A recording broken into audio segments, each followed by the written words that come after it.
वल्यं दिव्यदृक्साक्षी आदिकर्तारं कृपानिधे प्रणतक्लेशनाशाय अनन्ताय नमो नमः। अल्पज्ञोऽहं सर्वज्ञोऽहं सत्शरणं जुगलरूपं त्वं नमामि। भगवान श्री करुणासागर महाराज की जय।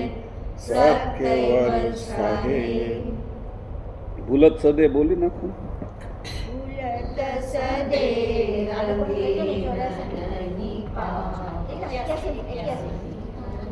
81 पाना पर सोही घर पावन चाहिए को आपू निज सद्गुरु संगे करहो मेलापू सरल मुमुक्षु होई शुद्ध चैतन करही अर्पण चरणे तन मन अहो करता कहिए शरण स्वामी जुओ मम ओरी कोमल वचन शीतल सुदामी पाहि पाहि गुरु तुम परनामी।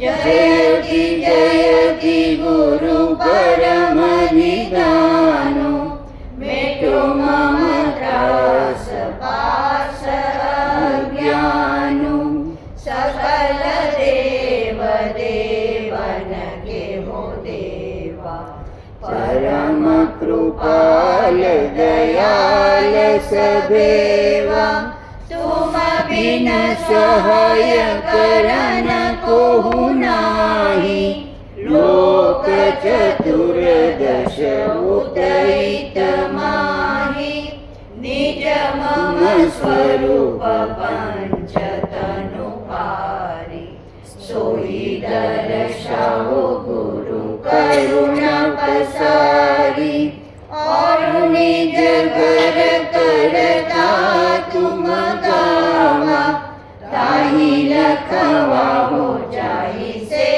हम आवा एहि परकार करही स्तुति गुरु पद प्रेम दरहि मजबूति रिजे गुरु जब ही अगम गम दाता तेहि सर्व लक्ष्य करहि सुख साता तेहि सर्व लक्ष्य करहि सुख साता।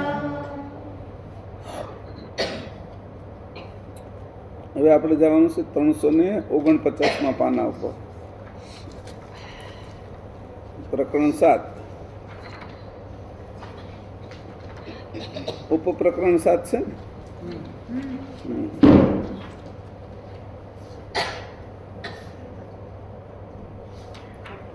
પછી 51 વહી જશું ખટ ગુણગણની ઉલટ ક્રિયા અને ત્યાંથી જાઓ 350 પેજ ઉપર ઉપપ્રકરણ 350 એમાં અલગ હશે આ જૂનો ગ્રંથ છે તો 49 નીકળી જશે એને તમારો ગ્રંથ આપી દેવાય પછી નહીં એમ નહીં બાજુમાંથી આપી દેવાય જેને કાઢ્યું ને એને આપી દેવાય પાછો આપણે લઈ જઈએ એટલે એ કાઢી લેવાય એવું કરાય એટલે એનામાં કાઢવામાં વાર લાગે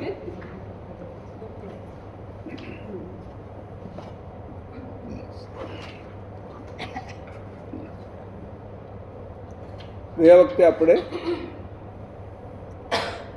ગણની શરૂઆત કરી છે કે ગણની ઉલટ ક્રિયા ગુણનું થઈ ગયું ગુણના સૂક્ષ્મ તત્વો સમજાઈ ગયા ગુણનો ઉપયોગ કેવી રીતે કરવો એની પણ ખબર પડી ગઈ અને આ ઉલટ ક્રિયા કરવાથી શું ફાયદા થાય એની પણ આપણને ધ્યાનમાં આવી ગયું સત્વગુણનું સામર્થ્ય પરમ અદ્ભુત છે. એ રીતે આપણે કીધું કે અનાદિ ભજન નિજ ભાવવાળું એ આપણે કરી શકીએ. અનાદિ ભજન, આદિ ભજન નહીં.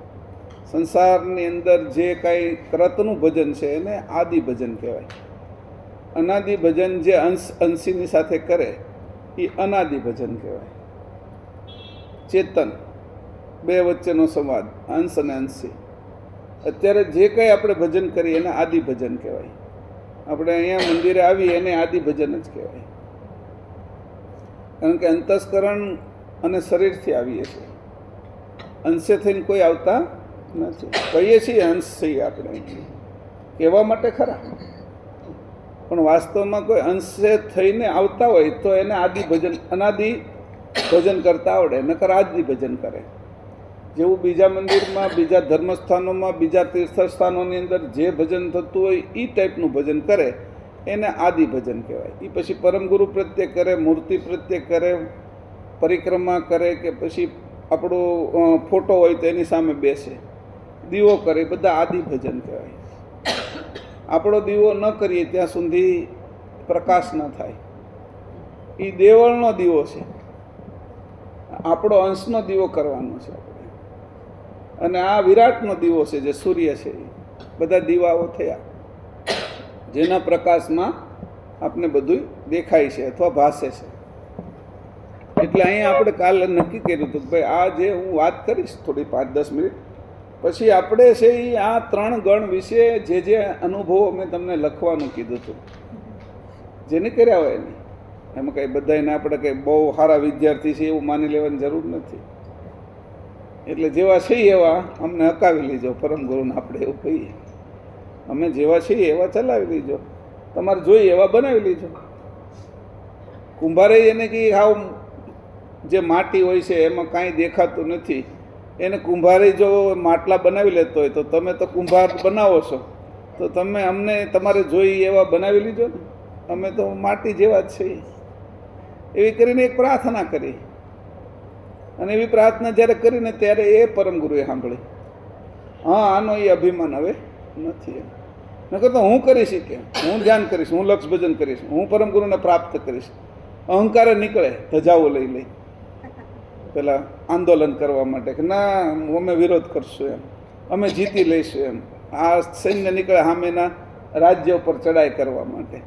એવી રીતે જીતવા માટે અહીંયા કાંઈ જઈ શકીએ એવું છે નહીં, કારણ કે આ કેવલ કરતાને જીતાય નહીં કોઈથી. એને અમે હારી જવાથી જીતાય. એને જ્યારે જીતવા નીકળીને તો કોઈ દી ન જીતી શકીએ. પહેલાં કીધું કે ક્રોધને કોઈ કે ક્રોધને જીતે, ક્રોધને તો હમણાં જીતી લો. ક્રોધ જેટલો તમે કરો એટલો ક્રોધ એનીથી ડબલ થઈ જાય. એને ક્રોધ ન કરો તો ક્રોધ રહે નહીં એટલે જીતાઈ જાય. ક્રોધ એવી વસ્તુ છે તો કે જે અમુક વસ્તુ હોય એવી બનાવેલી હોય કે જેને જીતવા જાઓ તો તમે હારી જ જાઓ. એની અમે હારી જવાનું. હનુમાનજીનું એક દાખલો આપ્યો કે સુરસા છે એ મોટું માથું કરે, મોઢું કરે 2 યોજનનું, 4 યોજન કરે તો હનુમાનજી પાછા 8 યોજન થઈ જાય. એ વળી 16 યોજન કરે તો હનુમાનજી 32 યોજન થઈ જાય. હનુમાનજી પાછા સુરસા છે એ મોઢું છે એ 64 યોજન કરે, હનુમાનજી 128 યોજન થઈ જાય. પછી ઓલી 256 યોજન મોટું એનું મુખ કરે તો હનુમાનજી કે આમ નહીં જીતાય. અને હાવ નાના થઈને પેટમાં જઈને વહી આવે કે હવે તે ખાઈ લીધો. કે કેમ કે ત્યારે યુક્તિની જરૂર પડી. કોઈની આરે તમારે બળથી ન જીતી શકાય તો ત્યારે યુક્તિની જરૂર પડી. હવે યુક્તિથી પરમગુરુ તો જીતાય એવા નથી, સમજાણું? કારણ કે યુક્તિથી પરમગુરુ તો ન જીતાય. પરમગુરુ તો આપણા મનની વાત જાણે, આપણા હૃદયની વાત જાણે. એને ખબર જ પડી જાય કે હમણાં નાનો થઈ જાય એટલે એ મોટા જ નથી. એટલે પરમગુરુને કંઈ ખબર નથી એમ કરીને આપણે નહીં કરવાનું. એને બધી ખબર છે અને પછી ભક્તિ કરવાની. હવે આપણે ખબર છે કે બધું જોવે છે તો હું ખોટું કેમ કરી શકું, મારાથી ખોટું કેમ થાય? એટલે અહીં કીધું છે કે આ 3 ગણનું વર્તમાન જે આપણે કરવાનું છે એમાં કીધું કે ભાઈ અચત ગણ છે એ દરેક અવસ્થાની સંધિ વિશે વર્તે છે. સ્વકાશ ગણ છે એ હાડકાના 2 સાંધા હોય એની વચ્ચે વર્તે છે. અને અહંકાર ગણ છે એ બધા જ તત્વોને ન્યારા રાખે છે. એટલે તત્વની વચ્ચે એક દિવાલ ઊભી કરે છે. એટલે તત્વ એકબીજામાં કોઈ ભળે નહીં. આ ત્રણેયના કામ છે. હવે એની ઉલટ ક્રિયા કરવાની છે. એ ઉલટ ક્રિયા માટે આપણે શું શું સમજ્યા છીએ એનો વિચાર કરવાનો હતો. એટલે મેં 2-3 તે દિવસે ઓલા હોળીનું અને પ્રહલાદનું દાખલો આપેલો. હે ચાદર ઓઢી. હા, ચાદર ઓઢીને. એટલે એવી રીતે દાખલો કે ભાઈ આ ગણને ઓછા કરીને આ ગણનો પ્રભાવ કેમ વધારી દેવો આપણા ઘરમાં. પછી બીજું ખેડૂત છે તો એ પોતાનો જે પાક ઉગાડવો છે એની સિવાયનો જે પાક ઉગી નીકળે એને એ કાપી નાખે, એને ન ઉગવા દે. એનું છે એ ઘાસ ફૂસ હોય એના બદલે જેને ઉગાવો છે એની ઉપર જ ધ્યાન કેન્દ્રિત કરે અને એમાં પાણી અને ખાતરને એનું પોષણ કરે, એના ઉપર નજર રાખે. એને છે એ જીવાતો કે બીજી કોઈ ન લાગી જાય એટલા માટે એના માટે દવાઓનું પણ રાખે અને એનું ધ્યાન રાખે. તો એવી રીતે અહીંયા વિચાર કર્યો કે પાકને નુકસાન ન થવું જોઈએ ને બાકીનું બધું હટી જવું જોઈએ. તો એના માટે સરસ રીતે પાછો વિચાર કર્યો કે જે હટી જાય છે એનો શું ઉપયોગ કરો. એ ઘાસફૂસ કાપી અને એની અંદરથી જે કાંઈ હોય એ ગાયને ને બકરીને એને ખવડાવી દેવાનું. આ તો થોડા દિવસમાં એનું દૂધ કરી દેશે. એટલે આને તો ભાઈ ફાયદો જ તે. પણ આ ખેતરમાં નહીં રહેવા દેવાનું. તો એ અનાજની અંદર જે અનાજ, કઠોળ, શાકભાજી, ફળ ફૂલ વાવેલું છે એનું બધું સત્વ ખેંચી જાય. અને એ જ વસ્તુ પછી તમે ગાયને કે બકરીને કે ભેંસને કે ખવડાવી દો તો એના વિશેષ સત્વ એની અંદર કરે અને એનું દૂધ વધે, એમાંથી ઘી બને. તો કે ભાઈ આ શું છે? તે કે આને કહેવાય જાણ, આને કહેવાય સમજણ. જે કાંટાઓ જે પોતાના ખેતરમાં ઉગેલા હતા થોર ને એવું એને કાપી અને પછી એનો જે પેલો શેઢો પડતો હોય ને એને કહેવાય આપણી જે ખેતર હોય એની હદ, તો એની વાડ કરી નાખે એને હદ ઉપર. એટલે બીજા જીવજંતુ આ તે એમાં ન આવે. અને આપણે જે કામ છે એના માટે પાછો એક દરવાજો રાખે. એટલે જે એમાં જવા માટેનો એક એને છીંડું કહે અથવા આપણે શું એને કહીએ છીએ દરવાજો જ કહીએ કે ત્યાંથી આવવા જવાનું, બાકી નાખી વાડ બનાવી નાખે. એટલે આપણો એ દરવાજો આપણે જાણવાનો. પ્રાણ આવવાનો દરવાજો તો આ છે, દ્રષ્ટિ આવવા જવાનો દરવાજો તો આ છે, વાણી આવવાનો જવાનો દરવાજો અમુક છે, અંશની વૃત્તિ ક્યાંથી આવે છે ને ક્યાં જાય છે એનો દરવાજો ગોતવાનો છે. હે ને? બાકીના બધા દરવાજા જાણીએ છીએ આપણે શરીરમાં. વાણી જે હું બોલું છું એ તમારા કાનમાં જાય છે તો એનો દરવાજો છે, અને તમે વાણી બોલો છો તો એ બહાર આવવાનો દરવાજો મુખ છે, સ્વાદ લેવાનો દરવાજો જીભ છે. આ બધા દરવાજાઓ છે શરીરમાં. તો હું જ્યાંથી આવું છું મારી વૃત્તિ અંશ આવે છે એનો અને અંશ જાય છે એનો દરવાજો ગોતવાનો. અંશની વૃત્તિ જાય છે, અંશ જાતો નથી. તો એવી રીતે આપણે જે ગોતવાનું છે એમાં આ તત્વોની જે ઉલટ ક્રિયા કીધી છે તો આપણે છે એ 66 તત્વો સુધી અત્યારે પહોંચી ગયા છે. અને એમાં તમારે બધાને અત્યારે વાત કરવાની છે કે ભાઈ 3 ગણનું વર્તમાન તમને કેવી રીતે જણાવું. હું એકવાર હજી શોભામાં વાંચી નાખે છે એટલે ફરીથી આપણે તાજું થઈ જાય, આપણે સાથે એને જોઈ લઈએ એકવાર. 350મું પાનું. હવે 3 ગણનું વર્તમાન. હવે 3 ગણનું વર્તમાન જે અવસ્થાની સંધિમાં વર્તે છે તે તત્વભાગ અને તેની ક્રિયા ઉલટાવીને વર્તાવવા સારું કહું છું તે સમજો. હવે અચંત ગણની પ્રવૃત્તિ તે અવસ્થાની ઉત્પત્તિ તથા લય આ બંનેની જાણ થવા દેતી નથી. તથાપિ આ અજાણપણાને ઓળખીને ભજનમાં સ્થિતિ રાખવી. વળી ભજનરૂપ સુધર્મ વેળાએ જાગ્રત અવસ્થાની આગળ અચંતપણું આવે તે જાણીને વા તેને ઓળખીને તત્વ સમૂહને વિશે પોતે અંશ સજાણપણે ચૈતન્ય રૂપે સાવધાન થઈ રહેજો. આ તત્વના સકળ સમૂહને ચેતન રાખીને પરમેશ્વરના ભજનને વિશે વર્તાવજો. આમ ભજનમાં વર્તાવતા તે વખતે મંદપણું આવે તો તે કાર્ય સિવાયનું છે એમ જાણીને તમે તેનો ત્યાગ કરો. આ વિધિ પ્રમાણે જે કાળે સચેતન થાય તે વેળા સ્વાકાશગણ તત્વ વિકાસ કરવાના કામમાં સદા ચેતન રહેશે. પછી તે સર્વભાગ સંધિને વિકાસ પમાડીને એકે એક સંધિને છૂટી કરી નાખે છે. એથી કરી ઉત્તમ વર્તમાન કરવાની ઉપાસના પ્રાપ્ત થાય છે. જેમ શશીના ઉદયકાળે જે પ્રકારે ભાનુથી વિકસેલી કમળ પાંખડી મળી જાય છે તેવી જ રીતે તત્વભાગની પ્રવૃત્તિ અચંતગણ વર્તે ત્યારે મંદ કરી નાખે છે અને સ્વાકાશગણની પ્રવૃત્તિ વર્તે તે વખતે જેમ ભાનુના ઉદયકાળે કમળ વિકાસ પામે છે તેમ તત્વભાગ વિકાસ પામીને નીતિમાં છૂટા વર્તે છે. આમ છે છતાં આ નિયમ સિવાય વિષય પ્રવૃત્તિની સંધિ આવે ત્યારે અચંતગણની પ્રવૃત્તિ રાખવી અને પરમેશ્વરના ભજન વેળા સ્વાકાશગણ અને અચંતગણ સચેતન થાય તો પણ તે વખતે અહંકારગણ વિના તત્વભાગને વેગળા વેગળા કોણ ધારણાએ રાખશે? વળી સર્વતત્વનું અક્કડપણું અહંકાર વિના કોણ રાખે? અને અક્કડપણા વિના સુધર્મને વિશે ચલણ કેમ કરીને થાય?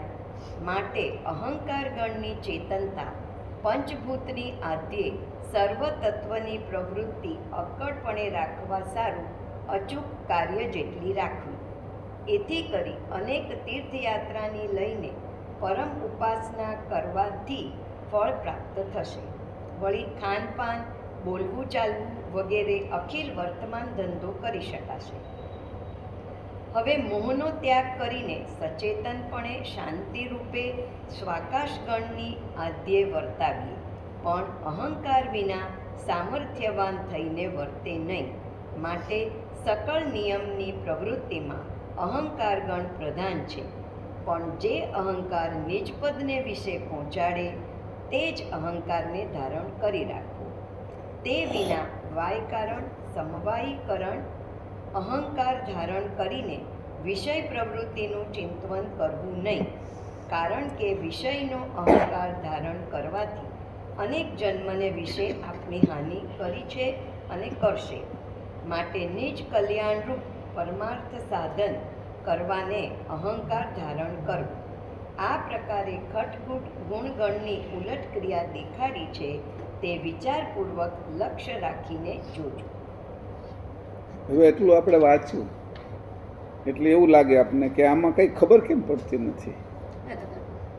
ખાલી 3 શબ્દ આવે ને, અચતગણની પ્રવૃત્તિ ને અહંકારગણનું કામ ને પછી સ્વકાશગણની પ્રવૃત્તિ, એવા થોડા જે શબ્દો છે ને એની ઉપર નજર જાય. પછી હું વાંચી ગયા એ હું કહેવા માગે છે એની તમારું ધ્યાન એ ત્યાં આગળ ચોંટતું જ ન હોય.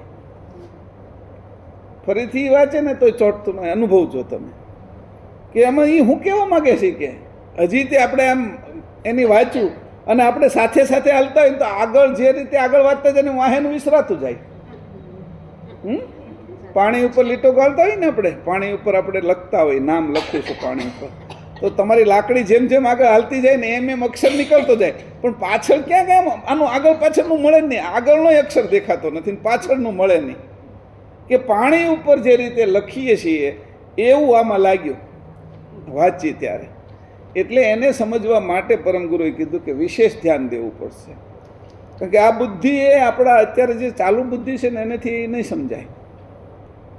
એટલે બધાએ થોડી વાર વાંચ્યું હું કહેવા હું માગે છે કે સીતાએ જોયું કે આ જો સોનાનું હરણ જાય છે, હે રામ કે સોનાનું હરણ મને બહુ ગમે છે, એને તમે છે તમે તો સુરવીર છો અને એના વખાણ કર્યા ને તમે એ હરણને મારા માટે લાવી દો, તમે મારા પતિ છો, મારું એક કામ તમારે કરવું પડે, મને રાજી રાખવી પડે, એવો જે કાંઈ હોય એવી વાત કરું તો બધી યાદ આવવા મળે.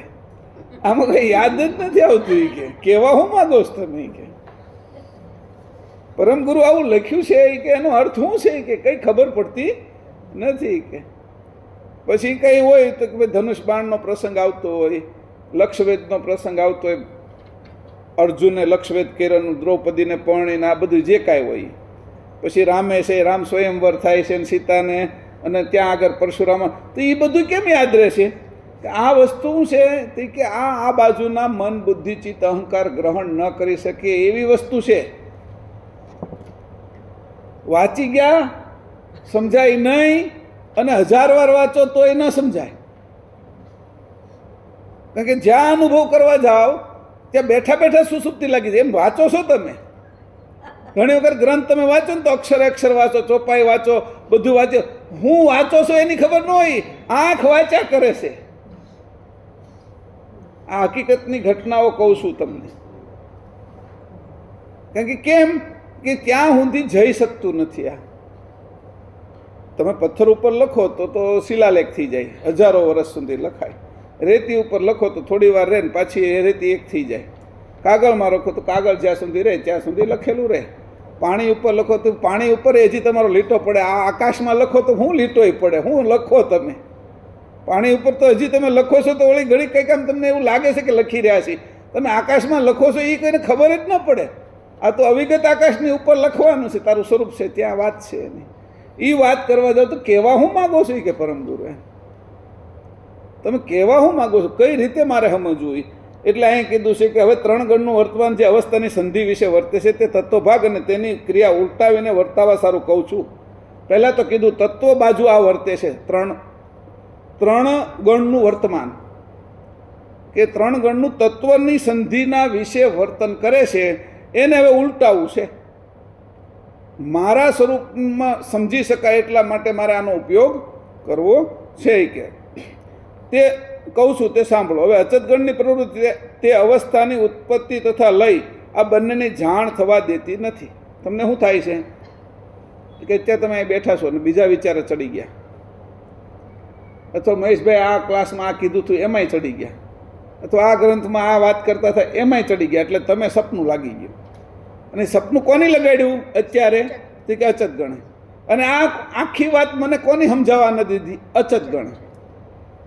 અહીંથી વાંચીને તમે એક પેજ અને 2-3 લીટી થાય છે, અડધેથી સામે અડધે સુધી. તો એ આખી વાત ન સમજાવી દીધી. એમાં અચતગણે જ કામ કર્યું. અત્યારે અચતગણ કામ કરી રહ્યો છે. આ પ્રત્યક્ષ અચતગણ છે.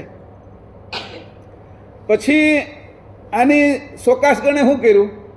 તો કે વિકાસ કરીને ભૂલવાડી દીધું. શું વાત હાલે છે, કયા વિષયમાં વાત ચાલી રહી છે, એને પાછો ભૂલવાડતો જાય શોકાશ. પછી અહંકારગણ શું કરે છે કે જે આપણું સ્વરૂપ છે ને એને જુદું પાડી દે છે, તત્વને વર્તાવે છે. નથી સમજાતું એમ કરીને. હા, એ કે સમજાય છે એટલે મૂકી દઈએ આપણે. કોઈ પણ કામ આપણીથી ન થાય ને એટલે શું કરી ખબર? મૂકને પડતું ત્યારે એમ. કેમ કે અચતગણ એટલો મજબૂત અંદર ગરી ગયો છે કે એ આપણે નથી સમજાવવા દેતો. સ્વકાશગણ તમે પાછું કરો ને ત્યાં પાછા ભૂલી જાવ છો તરત. તો સ્વકાશગણ એવી રીતે કરે છે. અને અહંકારગણ શું કરે છે? આપણા સ્વરૂપથી તત્વ બાજુ આપણે લગાડે, તત્વને વેગળા કરી નાખે અને આપણા સ્વરૂપની જાણ ન થવા દે, આપણા સ્વરૂપને છૂટું પાડી દે અને અંતસ્કરણને જગાડીને એની આગળ કામ લેવડાવે. તો એ વિરુદ્ધ બાજુ લઈ જાય છે કે આ બાજુ લાવવા માટે આ બધા ગણે કામ કર્યું, પણ મારે તો એનાથી પાર જવું છે, મારા ઘરે જવું છે પાછું. તો એને કીધું, હે અંશ, તારા અંશ માટે કહું છું કે આ ઘટના જે છે ને એને કીધું, જે હું આગળની લીટી વાંચું છું એને ખાસ ધ્યાન રાખજો. આગળ હું વાંચતો જાઉં ને ખબર પડશે. અચતગણની પ્રવૃત્તિ અવસ્થાની ઉત્પત્તિ તથા લય આ બંનેની જાણ થવા દેતી નથી. તથપી આ અજાણપણાને ઓળખીને ભજનમાં સ્થિતિ રાખવી. આ અત્યારે જે કંઈ હાલે છે એ અજાણપણાને ઓળખીને, હું અજાણ કેમ થઈ જાઉં છું એને ઓળખી લેવું. અને અત્યારે શું વાત હાલે છે, શોભામાં શું વાંચી, આમાં ગ્રંથમાં શું લખ્યું છે, મહેશભાઈ શું કહે છે, એમાં સ્થિતિ રાખવી, ભજનમાં સ્થિતિ રાખવી. બીજે કંઈ મન ન જવા દો. વળી ભજનરૂપ સુધર્મ વેળાએ જાગ્રત અવસ્થાની આગળ અચતપણું આવે છે. બરાબર, હું કીધું ભજનરૂપ સુધર્મ. અત્યારે આ ભજન અંશનું થાય તો એને કહેવાય સુધર્મ. આ સુધર્મ વેળાએ જાગ્રત અવસ્થાની આગળ અચતપણું આવે. જાગ્રત તમને રહેવા ન દે, તરત જ સુસુપ્તિ લાગી જાય. મારી વાત તમને કાને સાંભળો, આંખ ખુલ્લી છે પણ સમજાય નહીં એટલે સમજી લેવાનું સુસુપ્તિ અવસ્થા લગાડી દીધી અચતગણે. સમજાય નહીં એટલે સુસુપ્તિ અવસ્થા. અને બીજી જગ્યાએ વિચાર આવી ગયો તો સપન અવસ્થા. આ જાગ્રતમાં આટલી અવસ્થાઓ વર્તી રહી છે, જોજો તમે. તેને એ કીધું કે એ શું કરે છે તો કે જાગ્રત અવસ્થાની આગળ અચેતપણું લાવે છે, અચંતપણું લાવે છે. તે જાણીને વાત તેને ઓળખીને તત્વ સમૂહને વિશે પોતે અંશ સજાણપણે ચૈતન્ય રૂપે સાવધાન થઈને રહેજો. હવે આ વાત અહીંયા મુખ્ય કરી. તે જાણીને કે આ શું કરે છે, જાગ્રત અવસ્થાની આગળ અચતપણું લાવે છે. અચતપણું લાવે છે એટલે મને તરત સપન અવસ્થા લાગી જાય. સપનમાં પછી આ શું કહે છે એ સમજાતું નથી એટલે મને સુસુપ્તિ લાગી જાય છે. તો એ કે ત્યારે તમે કીધું જાગ્રત રહીજો. કેમ? તે જાણીને વાત તેને ઓળખીને તત્વ સમૂહને વિશે, આ તત્વનો સમૂહ મને આ રીતે લગાડી રહ્યો છે, આને ધ્યાન રાખજો. કે આ અત્યારે કોણ કરી રહ્યું છે કે તત્વનો સમૂહ. તત્વનો સમૂહ કયો છે તો કે જાગ્રત, સ્વપ્ન, સુષુપ્તિ, તુર્ય અને ઉન્મુની અવસ્થા. પછી આ 3 ગણ, 3 ગુણ, આ કાર્ય જે અત્યારે કરી રહ્યા છે એ અંશને જાગ્રત નથી રહેવા દેતા. જો અહીં કીધું અંશે સજાણપણે ચૈતન્ય રૂપે સાવધાન થઈને રહેજો, અંશે થઈને આ વાત સાંભળજો એમ કીધું. એને એવું ન કીધું તમારી બુદ્ધિને જાગ્રત રાખજો, તમે ચેતન રહેજો, તમે જાગ્રત રહીજો. તો જાગ્રત રહેવા માટે એને ન કીધું તો મનના વિચારોમાં એનો જાજો, અંશે સજાણપણે ચેતન રૂપે સાવધાન થઈને રહેજો એવું કીધું છે. આ વિષય ફરીથી એકવાર કહું છું. વળી ભજન રૂપ સુધર્મ વેળાએ જાગ્રત અવસ્થાની આગળ અચતપણું આવે છે, તે જાણીને વા તેને ઓળખીને તત્વ સમૂહને વિશે પોતે અંશ સજાણપણે ચેતન રૂપે સાવધાન થઈને રહેજો. કોને કીધું? આમાં શરીરની અંદર તત્વ સામગ્રી છે બધી. એ તત્વોને આ દેખાતા તત્વો આપણા આ 10 ઇન્દ્રિય દેખાય છે, પછી આ 5 ભૂતનું શરીર દેખાય છે, વાળ દેખાય છે, ચામડી દેખાય છે, માઉસ છે એની ખબર પડે છે, લોહી છે એની ખબર પડે છે, શરીરમાં પરસેવો દેખાય છે. આ બધા દેખાતા તત્વ છે. પણ જે 5 અવસ્થા છે એ દેખાતી નથી. 5 માત્રા છે એ દેખાતી નથી. શબ્દ, સ્પર્શ, રૂપ, રસ અને ગંધ એ અવ્યક્ત છે. અવ્યક્તની અંદર આ પહેલું કામ શરૂ કરે અને વ્યક્ત શરીરને સુવરાવી દે. કામ ક્યાં શરૂ કરે? અવ્યક્તમાં. એટલે ત્યાં તો આપણે એને ઓળખીએ નહીં, એટલે તરત જ તે બગાસા લાવવા મળે, પ્રણવ બીજો ફેરવી નાખે, તરત તે કે કુર્મ વાયુ હાલવા મળે, એટલે શું થાય? આંખ ઢળવા મળે ધીરે ધીરે. પછી કલકલ હાલવા મળે, એટલે નાકની અંદર જે શ્વાસની ગતિ છે એમાં થોડો પેલું આવે, એની અંદર અવરોધો ઉત્પન્ન થાય, છીક આવવાની શરૂઆત થાય, તો છીક ન પણ આવે એટલે સેન્સેશન થાય, એટલે તરત પ્રણવ ફરી જાય. અને મુખ વિશે આવે તો તરત બગાસા આવવા મળે, નાગવાયુ અને ધનંજય વાયુ. મુખ મારે ને બગાસા લાવે છે નાગનો, ઓટકાર લાવવા મળે, ઓટકાર આવવા મળે, હેડકીઓ આવવા મળે. એ તરત જ તે આ પ્રણવ શરૂ થઈ જાય, એટલે એ પ્રણવ શરૂ થઈ ગયા એની ખબર પડે કે આ રમત શરૂ કરી દીધી. હવે અવ્યક્તમાંથી પ્રણવ કામ કરવા મળે એટલે ખબર પડી જાય કે આ મને અંશને જાગ્રત રહેવા નથી દેતો અને અચત ગણે એનું કામ શરૂ કરી દીધું. આને સમજજો તમે, આને સમજશો તો બહાર નીકળી શકાશે, અંશે થવાશે. એટલે એને કીધું અંશ સજાણપણે ચૈતન્ય રૂપે સાવધાન થઈને રહેજો. તને કહું છું અંશ, એમ તને કહું છું અંશ એટલે કિરણવાસી નહીં, તને કહું છું તું શોભા નહીં, અંશ તું સાવધાન રહીજે. એ કે કોને કીધું? એ કીધું તને. આ બધામાં કીધું. હવે મેં એમ કીધું કે મૃદુલાબેન ધ્યાન રાખજો એમ, એટલે તમારા બધામાંથી મૃદુલાબેનને કીધું એવું તમને લાગે છે. હવે હું એમ કહું છું કે કિરણ અંશ તું ધ્યાન રાખજે, એટલે કિરણ આખીમાંથી અંશને કીધું. જેમ તમારા બધામાંથી મેં એમ કીધું કે નીલાબેન તું ધ્યાન રાખજે, એટલે તમને બધાને એમ થયું કે નીલાબેનને કહે છે. સમજાણું? એટલે નીલાબેનને ધ્યાન રાખવાનું કહે છે. હવે અહીંયા એ જ પોઈન્ટ આવ્યો કે એ અંશ શોભામાનને સામે આ જોઈને મેં કીધું કે અંશ તું જાગ્રત રાખજે, તું જાગ્રત રહેજે. એટલે એને મેં બાકીના જે 84 તત્વો હાલે છે, પ્રણવ હાલે છે, એને ન કીધું તું જાગ્રત રહેજે એમ. એ બધા બેઠા જ છે અંદર, પણ આને કહું છું એટલે અહીંયા પરમગુરુએ અંશને જ કહી દીધું સીધું. આ વાત સમજજો. જો હજી અઘરું પડશે છતાંય કેવું છે મારું. ઘણી વખત સત્સંગ છે ને એ અંશને સાંભળવાનો હોય ને તો આવો બધો સત્સંગ ન હોય, તો તેમાં ને એમાં રહ્યો ને, કથા ને કીર્તન ને ભજન ને પછી પારાયણ ને, એને બધી પારાયણ કહેવાય, કથા કહેવાય. સતનો સંગ કરાવીએ કે એવું જે સત એ કોને કીધું? સત કૈવલ સાહેબ. તો હું એકવાર એનો અર્થ સમજાવ્યો. સત એટલે અંશ, કૈવલ એટલે અંશી, અને સાહેબ એટલે એનું પદ, એના ચરણમાં જવું છે એનું પદ છે એવડું મોટું. ભાઈ સાહેબ એટલે કોણ? અત્યારે કોઈ કહે કે સાહેબ એટલે કે નરેન્દ્ર મોદી એમ, હે એ પદ છે ને, વડાપ્રધાનનું પદને સાહેબ કહે છે ને. પદ જે પદ ઉપર બેઠા છે એને સાહેબ કીધું છે નહીં. તો કે આ રીતે 3 છે. તો તારો સંગ કરવો તો અંશનો સંગ કરવાનો છે, અંશી માટે કરવાનો છે, અને એ પદમાં જવાનું છે. એટલે અહીંયા એવી રીતે કીધું કે સતનો સંગ. તો અત્યારે હું જે તમારી હારે જે કરવા જાઉં છું એ સત્સંગ છે. આપણે જે હવારમાં કર્યો એ જનરલ કહેવાય, એને સત્સંગ ન કહેવાય. એ લોકોની અંદર વાહ થાય ને લોકોને એમ લાગે કે મહેશભાઈ કંઈક જાણે છે ને એની ઉપર હું ભૂરકી નાખું, એને સંમોહિત કરવા માટેનો સત્સંગ છે. અંશને જાગૃત કરવાનો સત્સંગ નથી. સવારે જે કર્યો તો જેટલા લોકો સાંભળે ને જેટલી જગ્યાએ જાય એ બધાને માત્ર ખાલી સંમોહિત કરવાનો સત્સંગ છે, અંશને જાગૃત કરવાનો નથી. હું એક આરે પછી આ 7 ચક્રો છે ને એની અંદર આ 52 અક્ષર નીકળે છે ને આ 51 મીંડા લાગે છે ને એવી બધી વાતો કરવા માંડું, આ 49 વાયુ છે ને એ તો બુદ્ધિશાળી લોકોને ભ્રમમાં નાખવા અને આકર્ષવા માટે છે. એ કાંઈ એમાંથી અંશને જાગૃત કરવા માટે નથી, પ્રભાવ ઉત્પન્ન કરવા માટે છે. કે એમ કરીને પ્રભાવ મારો ઉત્પન્ન થાય તો કાંઈક સાંભળે, અને હું જે સંભળાવવા માગું છું એ અંશની વાત છે. અને બધાય પ્રભાવ ઊભો કરે છે એ તો પોતાનો નિભાવ કરવા માટે કરે છે. પ્રભાવ કેના માટે ઉત્પન્ન કરે? કે પોતાનો નિભાવ થાય એની અંદર. લોકો પ્રભાવ કરે તો વળી કોઈ કંઈક મૂકે, કોઈ સન્માન કરે, મંદિર મોટું બને, મૂર્તિ 2 ની બદલે 5 લાવવા મળે, આ બધું કરે પ્રભાવ માટે, હે ને? એની અંદર કાંઈ નિજભાવ ઊભો થાય નહીં. એટલે મને જે કરવાનું છે મારે કહેવાનું છે કે ભાઈ આ જે છે એ લોકોને જે સત્સંગ કરવામાં આવે છે, સત્સંગ કોને કહેવાનું? એટલે કીધું કે તું ઓળખી લીજે. કોને કીધું? કે આ તત્વ સમૂહને વિશે પોતે અંશ સજાણપણે ચેતન રૂપે સાવધાન થઈને રહેજો.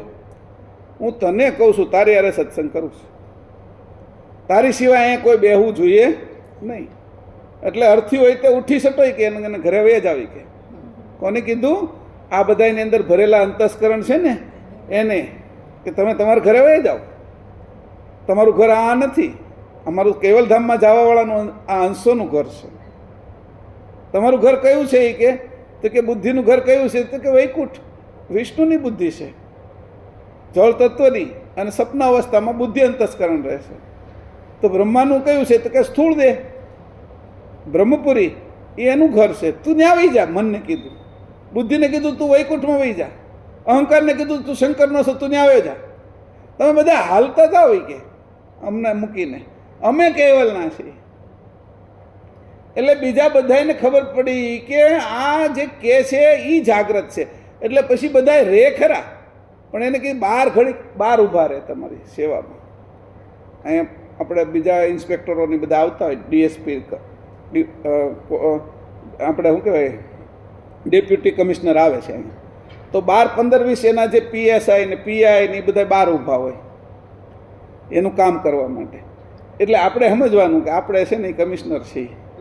બીજા બધા તત્વો છે ને એ બધા ઇન્સ્પેક્ટર ને પોલીસ ને છે એ બધાને બહાર ઊભા રાખવાના, કે બહાર ઊભા રહી, જો જરૂર હશે ત્યારે બોલાવીશ, નડવા માટે નહીં આવતા. એટલે ત્યાં સુધી મને કોઈ ડિસ્ટર્બ ન કરવો એમ. કે મારે આ કીધું ત્યારે કે સજાણપણે ચૈતન્ય રૂપે સાવધાન થઈને રહેજો. કે કોનાથી? તારા જે તને મદદ કરવા આવ્યા છે ને એ દેવોના અંશો છે ને, તત્વોના અંશો છે ને, એનાથી તું સાવધાન થઈ જજે. પછી સાવધાન થઈશ તો શું થાય છે? કે તો કે કોઈ આરાધના કરવી છે તારે. કોની? મારી પોતાની અને અંશીની. આ આરાધનામાં મને કોઈ નડે નહીં.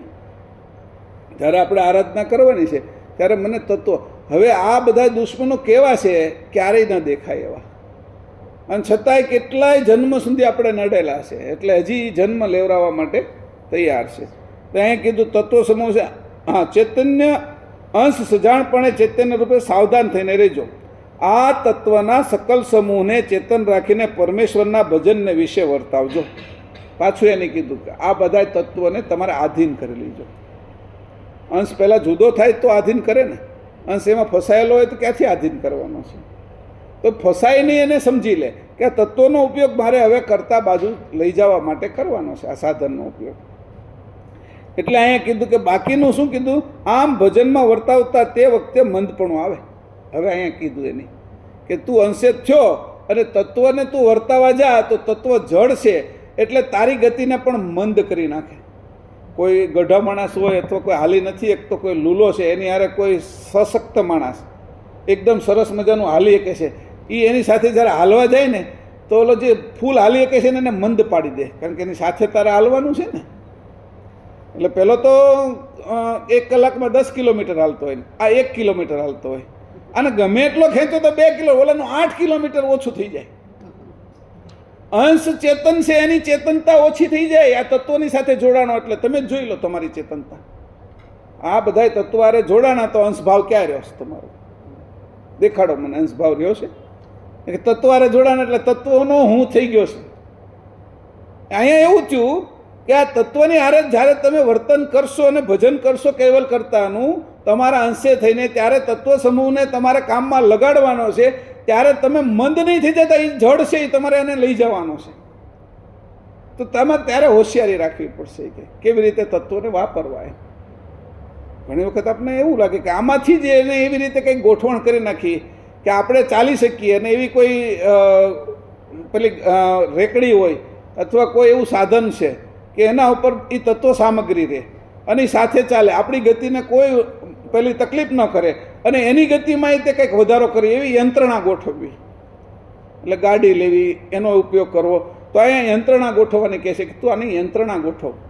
પાણી ઉપર લઈને આપણે જવું હોય 10મા માળે 2 ડોલ, તો સાંજે તો 2 ડોલ લઈને જવું હોય ને તો સાંજે આપણે પગ દબાવવા પડે કોઈને. ઓલી સ્વિચ પાડો એટલે આખો ટાંકો ભરાઈ જાય ઉપર 10મા માળે, અને બધાને છે એ કેટલી ડોલો પાણી આવે.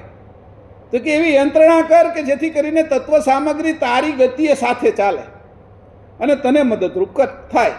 એની મદદ લે આ રીતે. પણ તું તત્વ સામગ્રીમાં આવતા પોતાનું સ્વરૂપ ભૂલી ગયો. તત્વ સામગ્રીની અંદર અંશ આવ્યો છે ને ત્યારથી તકલીફ શું થઈ છે કે પોતે જડને ચેતન કર્યું, પણ પોતાના પૂર્ણ ચેતનતાના ગુણધર્મ હતા ને એ નહીં ભૂલી ગયો. આ વાત આવી ને, અચેતન થઈ ગયો. અંશ છે આને ચેતન કરે અને અંશ જડને ચેતન કરે ને પોતે અચેતન થઈ જાય એના પક્ષે.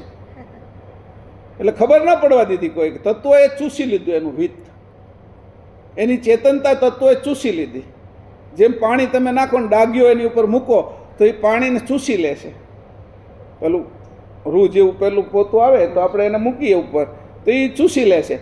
પાણી જે લાદી ઉપર પડેલું એ ચૂસી લે છે. આની શું કર્યું? પોતાની ચેતનતા જ્યારે દેડકો બન્યો ત્યારે દેડકામાં નાખી તો એ 100% દેડકો જ બની ગયો, અંશ ન રહ્યો. અને આપણે અત્યારે મનુષ્ય બની ગયા છીએ દેડકા જેવા જ. તે 100% મનુષ્ય બની ગયા અને નામ રૂપ ગુણ ધારણ કરી લીધું, અંશ ન રહ્યા. તો દેડકા અને મનુષ્યમાં કાંઈ ફરક દેખાતો નથી. ગાય હોય તો ગાયને મેં ચેતન, અંશ જાય પછી આ બધું ચેતન થાય છે, બાકી જડ હોય છે બધું. અંશ આમાંથી અંશની વૃત્તિ નીકળી જશે તો આ શરીરો બધા જડ થઈ જશે. હે ને, આપણે જોઈએ છીએ ને બધાના સત્ય ઘટનાઓ છે બધી. તું જેની હારે જોડાશો એ તને ચૂસી લે છે. કે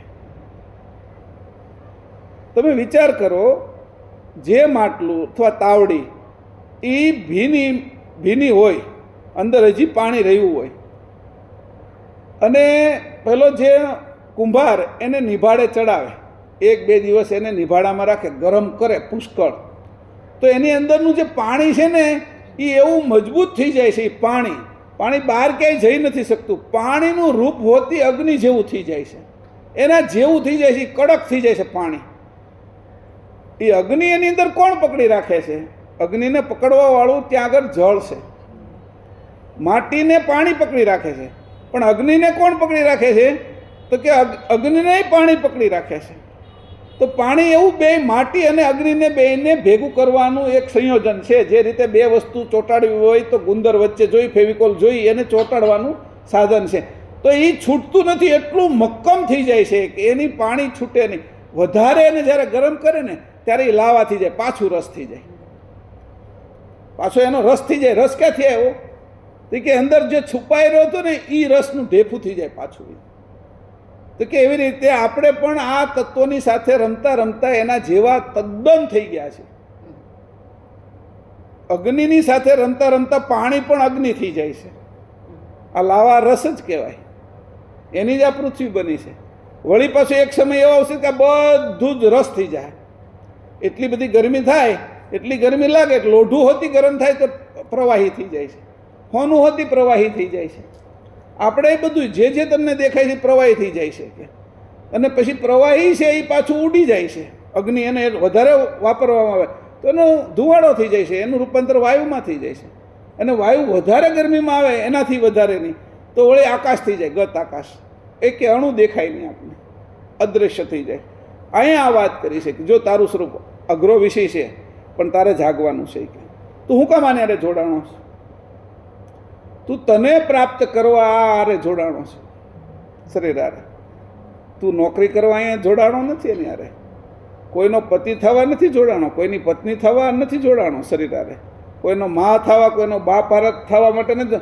તું તને અહીંયા જાણવા માટે આ શરીર મેં તને આપ્યું છે. તારું આ જ ધ્યેય છે. આ વાત સમજી લીજે. કૂતરાની અંદર રીતે માતા પિતા હોય છે. હું યાર વાત કરે છે કે ચકલાની અંદર માતા પિતા હોય છે. એ થવું હોય તો તને મનુષ્ય જન્મ આપ્યો હોત મેં. આ 84 લાખની ઈળ હોય ને એના માતા પિતા હોય. એને વળી ખાવાનું લાવવાની ખબર પડે. કીડીના માતા પિતા હોય, એને એની બુદ્ધિ આપી. પણ મેં તને મનુષ્ય બનાવ્યો તો તારી અંદર ને આ બધાની અંદર શું ફરક છે કે તું નક્કી રાખ. મેં તને આ થવા માટે નથી આપ્યો. આ શરીરનો ઉપયોગ તને તારા સ્વરૂપે થવા માટે આપ્યો છે. આટલું યાદ રાખી દે, પહેલાં નક્કી કરી નાખ. અને હવે જે કાર્ય થાય ને એ એના માટે કરીશ એ નક્કી કરી નાખ. એટલે કે આ સંસારની અંદર તો આ જ હાલે છે. તો સંસારમાં રહેતું. તારે અહીંયા આવવાનું કોને કીધું? તારે સંસારમાં જ રહેવું હોય તો પછી આનીથી નીચેના જન્મમાં વયો જાય. ભૂંદરા થાય, માછલી થાય, પક્ષી થાય, કૂતરા થાય, ખિસકોલી થાય, બિલાડી થાય, ઉંદરડો થાય, વાંદો થાય. તારે સંસારમાં રહેવું જ ને. સંસાર તો ત્યાં બધે એટલો ઊંડો ઉતરી જશે કે વાત પૂછવું. તારે તારા ઘરે જવું છે તો મનુષ્યનો દેહ છે. આ દરવાજો આપ્યો તમને, ઉમરો આપી દીધો મેં તને. તો કે આવા મનુષ્ય શરીરની અંદર તારું કામ એટલું જ છે કે તારે તારા સ્વરૂપે થવું. સાધન મેં એટલા માટે આપ્યું. છોકરાને સાધન હું કામ લઈ દીધું બાપાએ? ગાડી, ટુ વ્હીલ. એ સ્કૂલે જાય, ટ્યુશને જાય અને એનું કામ આસાનીથી સરળ થાય એટલા માટે. એ છોકરો હવે શું કરે છે કે 5 દોસ્તાર આગળ ફરે છે, પછી આ બગીચામાં ફરવા જાય છે, સ્કૂલે વહી ગઈ, ભણવામાંથી ટકા ઓછા આવવા માંડ્યા. એમ આપણે તો હાવ ટકા થઈ ગયા છે. કોઈ એકે ટકોને શૂન્ય જ આવે છે દર વખતે. આ તને મેં આ શરીર આપ્યું છે એનો કોક તો મતલબ તું સમજ. અને એનો મતલબ એ જ છે કે તું કોણ છો. આ મતલબને પૂરો કરવા માટે આપ્યું. તે મતલબો ફેરવી નાખ્યા, આશયો ફેરવી નાખ્યા, ઉદ્દેશો ફેરવી નાખ્યા તે તારા. અને આ ઉદ્દેશો ફેરવી નાખ્યા એ જ તે મારો અપરાધ કર્યો છે. આન કીધું પાછું તે મારો અપરાધ શું કર્યો છે કે મનુષ્ય થયો અને મેં જે ઉદ્દેશ માટે આપ્યું છે એ ઉદ્દેશ ફેરવી નાખ્યો. એ અપરાધ છે કે મેં તને જેના માટે આપ્યું હતું એ કે મેં તને હથોડીને ખીલ્લી આપી તો તને દિવાલમાં મારવા માટે આપી. એ હથોડી તે કોકના માથામાં મારી. એ અપરાધ છે કે મરી ગયો. મેં કંઈ તને ખોટા માટે નહોતી આપી. અહીંયા સમજવા જેવી છે આ વાતો. આને જુદી પાડી. તારે થવું છે તારા સ્વરૂપે,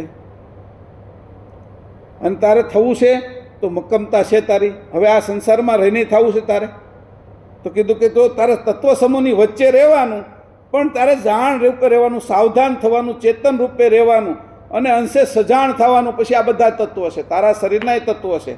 એમ આ શરીરની સાથે જોડાયેલા એ બધા તત્વો જ સમજ. હું તને સાચી વાત કરવા માગું છું.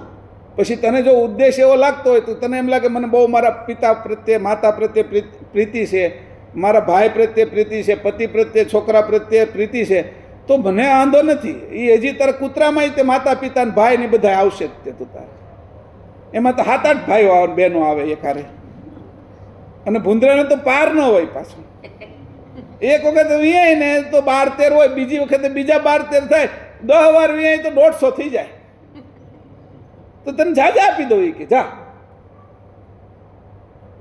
આ મારો કોઈ ઉદ્દેશ નથી, પૈસા કમાવાનો ઉદ્દેશ નથી, પણ આ શરીરનું ભરણ પોષણ વ્યવસ્થિત થાય, લોકો મને કોઈ કહે નહીં, સમાજની અંદર એ ન કહે, એટલે તત્વ સમૂહ સાથે મારા ઘર પરિવાર સાથે રહીને મારે અલગ રહેવું છે. આ મુદ્દે તો પછી પાછું એવું જ થશે. પાછું ઘર પરિવાર વધારે ખેંચશે. જ્યારે તમે એને છોડવાનું કરશો ને ત્યારે તો ટાંગામાં એ વધારે ખેંચશે. ત્યારે જ સાવધાની રાખજો. એમાંથી જે તમારી હારે આવી કે એને ખેંચતા જજો. કાલ તારે મારી હારે આવવું છે તો આવ, તું અંશ તો છો જ, નકર તારો આ સમય વયો જશે. તારે અગર અત્યારે જે કાંઈ સંપત્તિ છે, જે સત્તા છે, જે ઐશ્વર્ય છે, તારે અગર જે કાંઈ અત્યારે તને દેખાય છે એ તો તારા કર્મનું પ્રારબ્ધ છે. એ ભોગવે છો તું. એ પૂરું થઈ જશે એટલે આ નહીં હોય, બીજા કર્મ પાછા ભોગવવા પડશે. કર્મનું બંધારણ મેં નીચેથી આપ્યું છે. મેં તને શરૂઆતમાં કર્મ બંધારણ નહોતું આપ્યું. તને સ્વતંત્રતા આપી હતી કે મારો અંશ મારી અંદર રહેશે તો મને જાણી શકશે નહીં, એટલે મેં તને બહાર કાઢ્યા છે. મારો આશય શું હતો આ સૃષ્ટિમાં?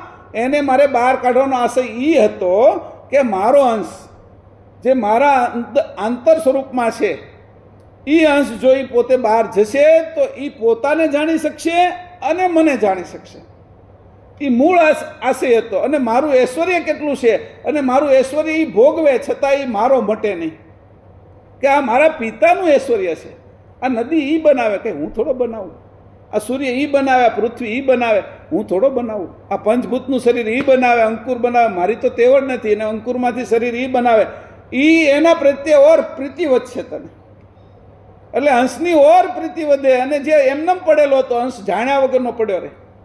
મારા 3 છોકરાઓ બહાર છે અને અનંત છોકરાઓ મારી અંદર છે. અત્યારે એ છોકરાઓ બહાર નથી નીકળ્યા, એ કાંઈ મને જાણી શકે નહીં. 3 છોકરા બહાર નીકળ્યા છે તો એ મને જાણે, પણ એને હોંગકોંગમાં, એને અમેરિકાની અંદર, એને બધાની અંદર બહુ પ્રીતિ લાગી તો એ મને જાણવાને બદલે એ માયામાં લાગશે. કારણ કે એ બધી માયા છે ને, એને એવું લાગ્યું. પછી પાછા લગ્ન થયા તો એમાં સંસારમાં લાગી જાય. કોઈને ખબર પડતી નથી કે મારો ઉદ્દેશ શું છે. આ વાત સમજી લેજો. ત્યારે મેં એ કે જ્યારે એને શરીર આપ્યા ત્યારે મેં 84 લાખ યોની બનાવી જ નહોતી. કે એને એવો અનુભવ કરવા માટે મેં જ્યારે પ્રક્રિયા શરૂ કરી ત્યારે મેં એને કર્મથી 84 લાખ યોનીમાં તારે જવું પડે એવો મેં કોઈ નિયમ નહોતો બનાવેલો. મેં કયો નિયમ બનાવ્યો તમને વાત કરું કે આ હું તમને ત્યાંથી જાણીને કહું છું. મારો એ નિયમ હતો કે તું ધીરે ધીરે ઉત્ક્રાંતિ કરતો આય, ઉચ્ચ પદવી પ્રાપ્ત. એક વખત મારી સમક્ષ બેસી કે એવો થઈ જાય. એ પદવી પ્રાપ્ત કરવા માટે મેં તને આપ્યો. હવે વિચાર કર્યો કે આવું કઈ હકીકતમાં હશે? હા, તારું અત્યારે જે શરીર લીધું છે ને એની એ જ પદવી તે પ્રાપ્ત કરીશ. ઉત્તરોત્તર વિકાસ કરવાનો જ તારો ઉદ્દેશ હતો. પહેલા દિવસે માના ઉદરમાં જે શુક્રાણુ રૂપે હું ગયો તો ત્યારે એ પાણીમાં હતો, હું માછલી જેવો. એને કીધું આપને હાર કે તું હજી ઉદ્દેશ્ય તારો ભૂલતો નહીં અને તારી પ્રગતિ કરતો જા. તારા સ્વરૂપને ભૂલતો નહીં અને તારી પ્રગતિ. એટલે બીજા મહિને હું કાચબા જેવો થઈ ગયો. પહેલા મહિને તો માછલી એટલે પાણીમાં જ રહી શકું, બહાર તો ન રહી શકું. એટલે બીજા મહિને મેં મારું બંધારણ ઊંચું કર્યું, સમજનો વધારો કર્યો અને શરીરની અંદર મેં ફેરફાર કર્યા. એટલે બીજા મહિને પેટ અને પીઠ બે વધ્યું માના ઉદરમાં. એટલે કાચબા જેવો થઈ ગયો. પહેલો મત્સ્ય અવતાર, બીજો કચ્છ અવતાર થયો. ત્રીજા મહિને શું થયું કે આ હવે કાચબો છે એ ક્યાં રહીએ? કે તો કે પાણીમાં રહીએ કે ને ભૂમિ ઉપર રહીએ? કે ઊભો કરી દીધો, કે એની તાકાત વધારી દીધી. અંશને આ રીતે ગતિ આપી છે. સમજો કે તો હું તને જે જે આપું છું ને એની કિંમત કરજે તું. કે કર્મથી નથી આ બધું બંધારણ, કર્મ પહેલાંની વાત કરું છું. ત્રીજો મહિનો થયો એટલે એને કીધું કે હવે તો આ બધા બહાર જેમ રહેવા માંડ્યો એમ વનસ્પતિના તેમ જંગલોની બધું ઊભું જે કરેલું હતું એ જંગલો, આ શરૂઆતની વાત કરું છું તમને.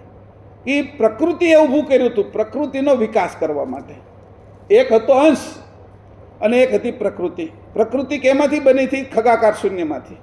અને અંશ કેમાંથી બન્યો હતો? કેવલ કર્તાનો પોતાનો સજાતીય. એનું બંનેનું મિશ્રણ કરીને જે પ્રકૃતિ, હવે એ જંગલમાં રહેવા માંડ્યો. હવે એને પાણીમાં જવાની જરૂર નથી. એટલે ત્રીજા મહિને છે એની વરાહ અવતાર ધારણ કરો. ભૂંદરા જેવું આપણું પેટની અંદર બાળક હોય ને એવું લાગે, મોઢું બહાર કાઢે ત્યારે. પશુ જેવું, પશુ. એટલે એ જમીન ઉપર રહીએ. કે હવે જમીન માટે તૈયાર કરવાનો છે ને, માછલીમાંથી આવ્યો છે એટલે જમીન ઉપર જવાનો છે, આ પૃથ્વી પર હાલવાનો છે. એ પોતે પિતા જેવો થઈ જવાનો, માતા જેવો થઈ જવાનો છે. એક અંકુર એનું આ રૂપ બદલે છે. આપણે બધા બેઠા, એ અપ્રત્યક્ષ વસ્તુ છે. કર્તાએ જે બનાવીને એની વાત કરું છું. ચોથા મહિને છે એની વિચાર કર્યો જંગલમાં જ રહીશું તો હાવ જંગલી થઈશું. કે હજી કંઈક મારે ઉત્ક્રાંતિ કરવી છે, હજી મારે આગળ જવું છે. તો કે એના માટે કંઈક થોડીક બુદ્ધિ વિશેષ જોઈએ. એટલે અડધો પશુ ને અડધો મનુષ્ય દેખાણો. એટલે નૃસિંહ અવતાર થયો, સિંહ ને માણસનું શરીર ને. એટલે જ્યારે આપણું આ જે ચોથો મહિનો હોય ને ત્યારે આપણે પશુ અને મનુષ્ય બંનેનો ભેગો ભાવ હોય આપણી અંદર. હવે મનુષ્ય વિભાગ વધતો ગયો એટલે જંગલ છોડી અને એ પાછો નગરોમાં, એટલે આ બાજુ આવ્યો, એનો વિકાસ કર્યો, એટલે હજી નાનો વિકાસ કર્યો, એટલે નાનો વિકાસ કર્યો અને સંપૂર્ણ મનુષ્ય થયો, પણ વામન થયો. એટલે 5મો અવતાર મનુષ્યનો થયો વામન તરીકે. 6ઠા માનસ થઈ ગયો, હવે તેને સંઘર્ષ વધે, હજી તો અનેક પ્રકારની પ્રવૃત્તિ વધશે, એટલે તરત પરશુરામ થઈ ગયો. એની જુદા જુદા હથિયારો ધારણ કર્યા. મકાન બનાવવા માટે પાવડો જોશે, ચુનારું જોશે, તગારું જોશે, એ હથિયારો જે ધારણ કર્યા એમાં હાથમાં રાખવાના હથિયારો, એટલે પરશુ કીધું. પરશુરામ, ફરશું રાખવું, એટલે બીજા બધા લાકડા કાપવા પડશે એની અંદર, ત્યારે જ લાકડાના મકાન બનતા હોય છે. તો એ બધું લાકડા અને પછી માટી ને એનો જે ઉપયોગ કર્યો એ પરશુરામ થયા. શરીર માટીને, આપણા શરીરની વાત કરું છું. અને 7મો મહિનો આવ્યો એટલે આપણે વિકાસ વધારે થઈ ગયો, મર્યાદામાં રહ્યા, એટલે મર્યાદા પુરુષોત્તમ રામ થઈ ગયા. 8મા મહિને વિચાર કર્યો કે હવે તો બહુ બુદ્ધિ હાલવા મળી, કારણ કે માણસ જેમ જેમ બુદ્ધિશાળી થતો ને એમ પછી બુદ્ધિ એટલી હાલે ને થાકી જાય, એટલે એટલી બુદ્ધિ વાપરી, એટલે એ કૃષ્ણ થયા 8મા મહિને. 9મા મહિને બુદ્ધિ વાપરીને થાકી ગયા, એટલે કે હવે શાંતિથી બેહવા દે ને, ધ્યાન કરવા દે ને, એટલે શાંતિથી બેઠા, આમાંથી નીકળવું કેમ, એટલે એ બુદ્ધ થયા. બુદ્ધિ પ્રાપ્ત વિશેષ કરી કે જેના કારણે બુદ્ધિને બંધ કરવી. બુદ્ધિ એટલી બધી હતી કે બુદ્ધિ બંધ કરવાની બુદ્ધિની જરૂર પડી. એ જે બુદ્ધિ બંધ કરવાની બુદ્ધિ જેની આગળ આવી એનું નામ બુદ્ધ. કૃષ્ણની બુદ્ધિ જેની બંધ કરવી, કૃષ્ણની બુદ્ધિ બંધ કરવી પડે. એટલી હાલતીથી કોને કેમ મારી નખાય, કોને કેમ ઓલું કરી નાખે, જ્યાં જાય ને જીતી જાય. બુદ્ધિથી બધું જીતી લેવાય, પણ હળવાળે પોતાનું સ્વરૂપ છે એ પ્રાપ્ત થાય નહીં. એટલે એને ધ્યાન શરૂ કર્યું, સ્થિર થઈ ગયો. 9મો મહિનો થયો એટલે 8મા. તો એને કીધું આ રીતે મેં તારો વિકાસ કરીને 10મા મહિને શરૂઆતમાં આ કલંકને ઉતારીને તારો જન્મ કર્યો છે. એ જો અત્યારે 20-25 વર્ષે તું તારા માતા જેવી, તારા પિતા જેવી થઈને હા સમક્ષ બેઠો છો નહીં, કે આ વિકાસ કરવા માટે મેં આ આપ્યું. પછી તે જે છે એ આ બાજુ પૃથ્વી ઉપર આવીને તે અવળા કામો કર્યા, એટલે તારા કર્મ ઊંધા થયા, એટલે મારે પછી તને 84 લાખ યોનીમાં મોકલવો પડ્યો. અને એ કર્મ તું ન ભોગવી શકે, જાગ્રત રહે. એટલે કોઈને ઓપરેશન થયું, કોઈને ગાંઠ થઈ હોય તો ઓપરેશન કરવામાં એ પોતે ઓપરેશન ડૉક્ટર કરતા કાપતા હોય ને તો એ ભોગવી ન શકે, એટલે એને શું કરે, એને થેસિયા મારે અથવા એ જગ્યાએ બેડું કરી નાખે, એટલે પછી કાપે ને તો એને કંઈ ખબર પડે નહીં. એટલે મારે તને હેઠેના જન્મો આપવા પડ્યા કર્મના. તારો કર્મ ખરાબ થયું એટલે મારે એને છોડવું પડે ને, એને કાઢવું પડે ને. આ ગાંઠો થઈ છે, નકામાં જે અંગો હળી ગયા છે એ બધા કાઢવા માટે એટલે મેં પશુનો તને અવતાર આપ્યો, કે એમાં મારો કાપો ગમે કરો ને તો એને બહુ પીડા ન થાય, સપન અવસ્થા છે એની. અને હજી એવા તારા કર્મ હતા કે હા હુરાવી દીધો, એટલે સુસુપ્તિમાં વનસ્પતિમાં તને મોકલી દીધો. મારે આવી યોની નહોતી બનાવી, તારા કર્મે તું ન સમજો એટલે આ બધી મારે 84 લાખ યોની બનાવવી પડી છે. તું આ વાત સમજજે, આ કર્મની યોનિઓ છે. મેં કોઈ કર્મની યોની બનાવી જ નથી, મેં સુધર્મની યોની બનાવી હતી. ક્રમશઃ ઉત્ક્રાંતિ થાય એવું તારું શરીર જો ને, તું તારું એક અંકુરમાંથી, એક જીવડામાંથી, એક બેક્ટેરિયામાંથી તું મનુષ્ય થઈ જા, એવી તને મેં સંભાવનાઓ અને એવી સૂઝ આપી હતી. અને તું જેવો મનુષ્ય થઈ ગયો એવો તે મારી સાથેનો તાર કાપી નાખ્યો. જ્યાં સુધી મારી જાણ તને મળતી હતી ત્યાં સુધી મેં યોગ્ય દિશામાં ઉત્તમ વિકાસ કરાયો. અને જ્યારે તે અસ્મિ ધારણ કર્યો, દેહોસ્મિ, હું દેહ છું, જન્મ થયો એટલે હું જીવ છું, હું શિવ છું, મારે બધાનું કલ્યાણ કરવું છે, હું આત્મા છું, હું જ્ઞાની છું, જ્ઞાનોસ્મિ ધારણ કર્યો, હું બ્રહ્મોસ્મિ છું. આ બધાય તે અસ્મિ ધારણ કર્યા, એ ભ્રમણાઓ ધારણ કરી તે. અને આ ભ્રમણાઓ ધારણ કરી, આ જે બધી ભ્રમણાઓ છે એ કે, અને આ ભ્રમણાઓ કેવી છે એ કે, જે બધી જ તને ભ્રાંતિ થઈ છે કે તું નથી થઈ ગયો અને છો એમાંથી નીકળી ગયો. આવી જે ભ્રાંતિ તારી અંદર ઊભી થઈ છે, એ ભ્રાંતિ છે, એ જ ઝાડ છે કે આ ઝાડમાં તું ફસાઈ ગયો. તો કે ક્યાંથી આ ઝાડ ઉત્પન્ન થઈ, કે બ્રહ્મ ઝાડ છે. આ બધી ક્યાં સુધી આવી, ઇન્દ્ર ઝાડ સુધી. આ ઇન્દ્રિયો છે ને ત્યાં સુધી ઝાડ આવી, કે બ્રહ્મ ઝાડ એટલે બ્રહ્મ અહીંથી શરૂ થઈ. આ ઝાડ અંશને જેવી વૃત્તિ અંદર ગઈ બ્રહ્મરંધમાં, આ બ્રહ્મરંધમાંથી જે ઝાડમાં એ ફસાણો ત્યારથી આ ઇન્દ્રિયોમાં આવ્યો, ત્યારે ઇન્દ્રજાળમાં આવી ગયો. અને આ ઇન્દ્રજાળમાં તું ફસાણો છો, હજી તું આમાંથી નીકળી કેવું છે નહીં. પરમ ગુરુની તને મદદ ન મળે તો, સાચી સમજ ન મળે તો, સાચો સત્સંગ ન મળે તો તું કેવી રીતે છૂટીશ? આ પ્રત્યક્ષ વાત કરું છું તારી. તું અંકુર હતો ત્યારે તું બ્રહ્મ હતો. આ બાજુ ડાબી બાજુના અંકુરો છે એ સ્ત્રીના હતા 500, જમણી બાજુના હતા એ પુરુષના હતા. અંશે એને પકવ્યા હતા ત્યારે તું બ્રહ્મ હતો, પણ બ્રહ્મની અંદર તને મજા આવવા મળી અને એ ઝાડમાં ફસાતો ગયો. એમ તું પાછો નીચે ઉતરી ઇન્દ્રિયોમાં ઉતર્યો. એની એને લિંગ દ્વારા બધી જ ઇન્દ્રિયને તે જાગૃત કરી. એ પણ મેં તને આપ્યું કે તું મનુષ્ય થા અને મારા જેવો થઈ જા, એવો અંશ થઈ જાય કે ચેતન મનુષ્ય થા. તું જડ મનુષ્ય ન થા. હવે તારો તું વિકાસ કરા, મનુષ્યને પણ ફોડી નાખ અને મારા સુધી પહોંચ. તે જે અંકુરને ફોડી નાખ્યું અને તું મનુષ્ય બન્યો છો. એને ફોડીને આજે આ ગોટલું ફૂટી અને આંબો બને છે. એમ આપણે તે અંકુર આપણું ફોડ્યું છે, શુક્રાણુને ફોડી, અંડાણુને ફોડી એને મનુષ્ય બન્યા છે. તો હવે મનુષ્યને ફોડતા શીખી જાય કે આ ઇન્દ્રિયોને ફોડતા શીખી જા, અંતસ્કરણને ફોડતા શીખી જા, આ ગુણગણને ફોડતા શીખી જાય. એટલે ઉલટ ક્રિયા કર. આવી ઉલટ ક્રિયા જ્યારે તું કરીશ ત્યારે તારા સ્વરૂપે તું થાઈશ. આ મુદ્દો કહું છું, આજે સત્સંગ છે ને એ કેવી રીતે કરતા એ કર્યું. મારે આવી યોની નહોતી બનાવી. તમે સહન ન કરી શકો, તમારા કર્મ કાપવા માટે તને આ એટલું બધું તે કંઈક પેલું ગુમડું કરી નાખ્યું છે, એટલું બધું તે બગાડ્યું છે તારું શરીર. તો આ પગની અંદર તારો પગ કાપવો પડે એવું છે અહીંથી. તો તું એમાં હું કાપીશ તો તું સહન નહીં કરી શકે, એટલે મારે તને બીજી નીચેની યોનિમાં મોકલવો પડ્યો. સપન અવસ્થામાં, સુસુપ્તિમાં, તુર્યમાં મોકલવો પડ્યો છે. મારે તો તારી જાગ્રત અવસ્થાની અતિ ઉજાગ્રત સ્થિતિ કરવાની હતી. અને તું આવા સંબંધોની અંદર લપટાઈ ગયો છો. એ લપટ એવી થઈ ગઈ છે કે તત્વના સંબંધે તું ચેતનપણું ગુમાવીને બેઠો છો. મેં તને તત્વનો સંબંધ તો મને જાણવા માટે આપ્યું. આવું શરીર તો મેં તને ગિફ્ટ આપ્યું કે તે આનો ઉદ્દેશ સાચો ન જાણ્યો. અને તે મારા પ્રત્યે એકતા ન રાખી. જ્યાં સુધી નાભીથી શ્વાસ લેતો હતો ત્યાં સુધી તો મારી યારે તું એવી વાતો કરતો હતો, એટલી મસ્ત બધાની તારી ચેતના મારી યારે લાગી રહેતી.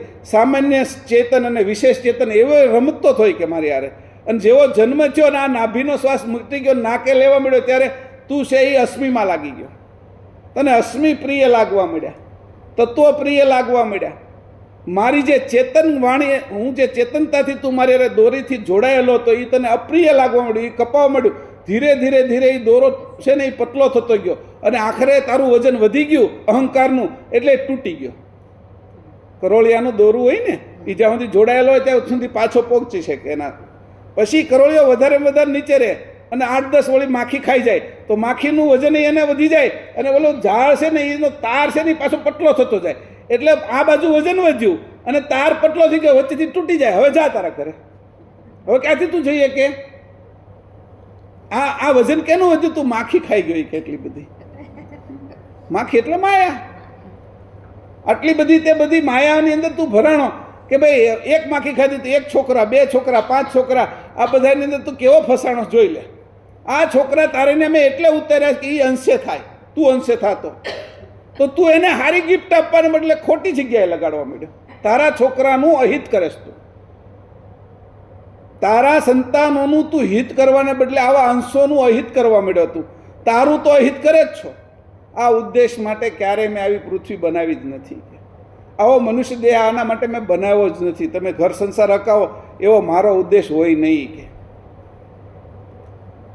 તમારે પૈસા વાહે જ દોડવું પડે, ખાવા વાહે જ દોડવું પડે, એ તો પશુ પક્ષીની જિંદગી છે. કીડી હવાર થાય ને તે દોડતી હોય, કેટલું ખાવાનું ગોતી આવે ને કેટલા એના દર ભરી દે. આ બધા પક્ષીઓ એના માળામાંથી હવાર થાય તે ઉડવા મળે ને કેટલું ખાવાનું ગોત્યા કરે. ચકલી ઈળો ગોત્યા કરે ને, કબૂતર છે એ ચણ ગોત્યા કરે ને, માછલી એનો ખોરાક ગોતે ને, મગરમચ્છ પાછો માછલીનો ખોરાક ગોતે ને, હવાર થાય ને ત્યાં બધા હવાનો ખોરાક ગોતવા જ નીકળે. હે મનુષ્ય, તું આવો જ છો? મેં તને આવું શરીર આપ્યું તું તારે આ જ કરવાનું છે? હું તને કે તારું એ કે નળીએ નાક વાઢું છે એવું કે ગુજરાતીમાં. તને હું કેટલું કહું એ કે પરમ ગુરુ કહે છે ગ્રંથમાં તો કેટલી વાર કે તને બાપ કહીને કહું છું કે તને કેટલું સમજાવવું એ કે. અને છતાંય તારે આમાં જ રહેવું હોય તો મારી ના નથી. છેલ્લે પ્રલય થશે ત્યારે આવજે, મારે કાંઈ ઉતાવળ નથી. મને હું ઉતાવળ છે કે મેં તો તને મારી જેવો કરવા માટે મોકલ્યો છે ને. તું મારી જેવો થા. ભલે મારી જેવો નથી થવાનો પણ મારી સમક્ષ બેસી શકે ને મારો આનંદ લઈએ કે એવો તો થા. હું તને કેટલો આનંદ આપી શકે. અને આ અહીંયા જગતમાં જે તને ખાવા પીવાનું મળે છે તો મળ કરે છે કે તને આજ જે સારો સંબંધ લાગતો હોય ને એ થોડા દિવસ પછી એ તને ઝેર જેવો સંબંધ લાગે છે કે આજે તને જે સારું શરીર લાગે છે ને તું એ શરીરને લઈને ફરે છે ને મસ્ત છે એ તારું ઘટપણ તો આવવા દે. એ જ શરીર તને ભારે પડવા મળશે. જેની હોશિયારી કરતો હતો એક વખત કે મારું કેવું આમ સૌષ્ઠવ ને રૂપ ને એ બધું તું દેખાડતો હતો, તારું બળ દેખાડતો હતો, એ એક દી કે લાકડી હાલવો તો થઈ જશે કે તારું બળ કંઈ કામમાં લાગશે નહીં, કાળ ખાઈ જશે કે હું તું કાળના ખાતામાં ન જા એટલા માટે આ પ્રવૃત્તિ કરાવું છું કે આ ઉદ્દેશને જાણ અહીંયા કીધું છે કે મેં જે વાત કરવા જાઉં છું તમને આખું બંધારણ કહી દીધું. કર્તાએ આવી સૃષ્ટિ નથી કરેલી. 28મા સિદ્ધાંતની અંદર પરમગુરુ ઘણું ખીજાય છે. એમાં અગમ્ય પ્રશ્ન પૂછે છે. આ અગમ્ય પ્રશ્ન આ છે, એનો જવાબ આપ્યો છે. અગમ્ય પ્રશ્ન પૂછે છે કે તમે આવી સૃષ્ટિ શા માટે બનાવી? તમને કોઈ માનતું નથી. બધા દેવી દેવતાઓ આ તે કૃતના દેવતાઓને માને છે. તમારો અંશ હોતી તમને ભૂલી ગયો છે. તમને આવી સૃષ્ટિ બનાવીને હું આનંદ આવ્યો. તમારા પોતાના દીકરા દીકરીઓએ તમને ત્યારે એમ કહે છે કે આવી સૃષ્ટિ તમને બનાવીને હું મોજ આવી કે તમને આમ કહેવાનો અર્થ એવો કે તમને ભાન નહોતી પડતી. બીજા બધા તો જેવું તેવું બનાવી નાખે, તમારે આવી જગત બનાવવાનું હતું. એવી રીતે અગમ્ય પ્રશ્ન છે. આ અગમ્ય પ્રશ્ન ગર્ભગોષ્ઠી કરતાં પણ ઉપરનો છે. અંકુર કેમ બને છે એની કરતાં ઉપરનો છે. તમે ત્યાં એકલા કેમ રહ્યો છો અને તમને ભય અસહાય નથી લાગતું એના કરતાં અઘરો છે. તમે કરુણા સાગર કેમ છો એના કરતાં અઘરો છે. તમે પરમ વિશેષ અંશ કેમ છો, ઉપજણ કેમ છો, તમે કેવી રીતે કર્તામાંથી ઉત્પન્ન એના કરતાં અઘરો પ્રશ્ન છે. કારણ કે આમાં એક તો ખીજાય છે. પરમગુરુ જે પ્રિય છે એને ખીજાવવું પડે છે. કારણ કે હું એને સમજી શકતો નથી. એટલે કૃપાનિધિ કરુણેશ કહે છે કે આવું જગત બનાવું, આવું દુઃખવાળું, એટલા લોકોને દુઃખી, એટલા પશુ પક્ષી દુઃખી, આટલી બધા લૂલા, કોઈ બાંધળા, કોઈ બુદ્ધિ વગરના કે અને જે જોવે એ તમને કોઈ માનતા નથી, ટોટલ બુદ્ધિ વગરના. અને આવું જગત તમને બનાવીને હું ખુશી ઉત્પન્ન થઈ, હું તમને આનંદ થાય છે કે એવું જ્યારે કીધું ત્યારે પરમગુરુને કેવલ કરતા કહે છે કૃપાનિધિને કરુણેશ કે ખમા ધીરજ રાખ. હું જેમ આશયથી આ બધું બનાવ્યો છે એ આશયને તું નથી સમજતો કે અને એ આશય હું તને કહું છું કે હવે ત્યારે એ છે એ 28થી શરૂ કરી 29ના સિદ્ધાંતથી શરૂ કરી અને 37મા સિદ્ધાંત સુધી આ વાત સમજાવે છે. એ સમજાવતા હોય તો આપને ખબર જ ન પડે કે કહેવા શું માગે છે કે આમ પ્રાણ કેવી રીતે આ જાય છે શરીરમાંથી 4 દ્વારે અને કયા કયા અવસ્થામાં જાય તો કયું એને શરીર મળે એવી વાત કરે છે કે એ દુઃખ ઓછું પડે એટલા માટે મારે એને મોકલવો પડે. અંશને આવવા જવાનું કોઈ દ્વાર નથી કે પ્રાણને આવવા જવાનું દ્વાર છે કે બ્રહ્મરંધમાંથી જાય, આંખમાંથી જાય, મુખમાંથી જાય અને ગુદાસ્થાનેથી જાય. 4 દ્વાર છે, 4 અવસ્થા છે, એનાથી જાય. ગુદાસ્થાને જાય તો આ વનસ્પતિમાં જાય, સુસુપ્તિ અવસ્થામાં જાય, મુખમાંથી તોય વનસ્પતિમાં જાય, એ વળી સારી વનસ્પતિમાં જાય. મુખમાં વળી પાછો સપન અવસ્થામાં જતો હોય તો વળી પશુ પક્ષીમાં જાય, આંખમાંથી જાય તો આ રીતે. એ બધું જ મેં કીધું કે એને આ પ્રશ્નનો જવાબ આપવા આવું જગતમાં શા માટે બનાવ્યું એ જવાબ આપવા માટે એટલી વાત કરી. અને એ 1000 વાર વાંચો તોય ખબર ન પડે પરમગુરુનો ઉદ્દેશ શું છે તને અહીંયા મોકલી નહીં કે તારે અહીંયા આવવાનું કંઈ કારણ તો હશે નહીં કે એ ઉદ્દેશ કહે છે કે હવે તને આ તત્વની હું બરાબર સમજ આપી દઉં ને અને તત્વની સમજને તું જો ધારણ કરી રાખ ને તો તત્વથી તું અલગ છો એ રીતે તારે આ સંસારમાં રહેવાનું. જેમ તું શરીરમાં તત્વથી અલગ છો એમ પાછું તારા પરિવારમાંય તારે સમજવાનું કે આ પરિવાર મારો છે, એને હારે મારે વહીવટ કરવાનો છે, પણ હું હકીકતમાં એનાથી અલગ છું. કોઈની હારે નથી જવાનું. આ તત્વો એ બધા હળગી જવાના છે. મારે જીવની સાથે નથી જવાનું, મારે આત્મા સાથે નથી જવાનું, મારે પ્રાણની સાથે નથી જવાનું. મારે મારા પતિ છે, અંશી છે, પરમ ગુરુ છે, એના ચરણમાં જવાનું છે. અને એ મારો સાચો ધ્યેય છે, મારો સાચો લક્ષ્ય છે. તો બધા એ લક્ષ્ય ભજન કરે પણ એને ખબર તો નથી લક્ષ્ય ક્યાં લગાડવો. એ નાના છોકરાના હાથમાં બાણ આપી દીધું હોય, ધનુષને બાણ આપી દીધું હોય, કોઈ નાના છોકરાના હાથમાં પિસ્તોલ આપી દીધી, મશીન ગન આપી દીધું, એને ખબર જ નથી લક્ષ્ય ક્યાં લગાડવાનું. તો અમેરિકાની અંદર ઘણા છોકરા પિસ્તોલ લઈને જાય તો શિક્ષકને મારી નાખે ને એના દોસ્તારોને મારી નાખે છે. એને ખબર જ નથી. આ વસ્તુનો ઉપયોગ એટલો શ્રેષ્ઠ છે કે દુશ્મન તને કોઈ ન મારી જાય, અને એનામાં ઉપર લક્ષ લગાડવાનું છે. એ લક્ષ લગાડવાને બદલે તે ક્યાં લગાડ્યું એ કે તો તને મેં સાધન આપ્યા છે તે ઊંધું વાપર્યું. તો લક્ષ ભજન કરે ખરા, પછી કે અમે તો 10 વર્ષથી કરી, 15 વર્ષથી કરી, 25 વર્ષથી કરી, કાંઈ થતું નથી. થાય ક્યાંથી? થાય ક્યાંથી તારે? આ કર્યું કેવું હોય કે મારે રોટલી કરવાની હતી અને વેલણને નીચે મૂકીને પાટલી ઉપર મૂકીને ગોળું મૂકીને પછી વેલણને નીચે મૂકીને પાટલીને વણે છે. સમજાણું? વેલણ નીચે મૂકી દીધું, એના ઉપર ગોણું મૂક્યું અને પાટલી ઉપર મૂકીને પાટલીને આમાં વણે છે. કેવી રીતે રોટલી બનશે?